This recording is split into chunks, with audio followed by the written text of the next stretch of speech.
सरकार यावर योग्य कारवाई करेल. कारण कुणाचाही परिवार असो, तो एका पीएचा आहे किंवा माझा परिवार आहे असं नाही.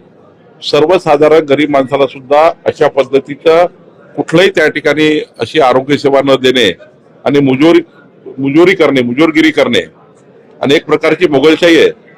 खरं तर अशा हॉस्पिटलच्या प्रशासनावर तपास शेवटी कुणाची चूक आहे तपासली पाहिजे, काय चूक झाली तपासली पाहिजे, ती तपासेल सरकार. पण मला वाटतं ही गंभीर घटना आहे. या गंभीर घटनेची दखल स्वतः माननीय मुख्यमंत्री उद्या पुण्यात आहे, मी आहे, याची दखल आम्ही घेतली, अजितदादा आहेत.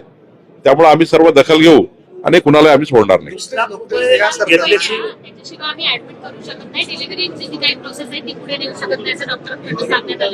आणि ज्या डॉक्टरांकडून सांगण्यात आले त्या डॉक्टरांकडून सातत्याने असे प्रकार समोर येत आहेत. काहींचे व्हॉट्सअप मेसेजेस देखील आमच्याकडे आले की याच डॉक्टरांनी आम्हाला असं सांगितलं तुमचं मूल वाढ करू शकतो, त्यामुळे तुम्ही पटापट पैसे भरा.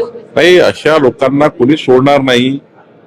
आमचं सरकार, आमचं आरोग्य खातं जे आहे आणि माननीय मुख्यमंत्री आहे, अजितदादा आहे, आम्ही आहोत या प्रकरणामध्ये. आणि याच्यापूर्वीच्या जे काही प्रकरण झाले असतील त्या प्रकरणात आम्ही कठोर कारवाई करू.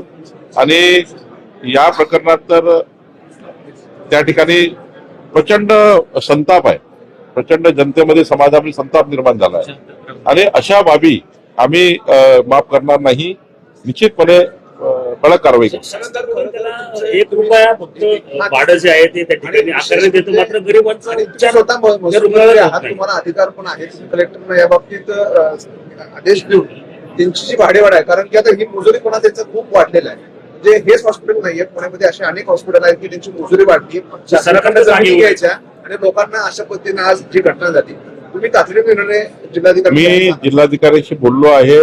याच्यामध्ये खूप गोष्टी करण्यासाठी आहे. त्या हॉस्पिटलला खूप फॅसिलिटी आम्ही दिल्या आहेत.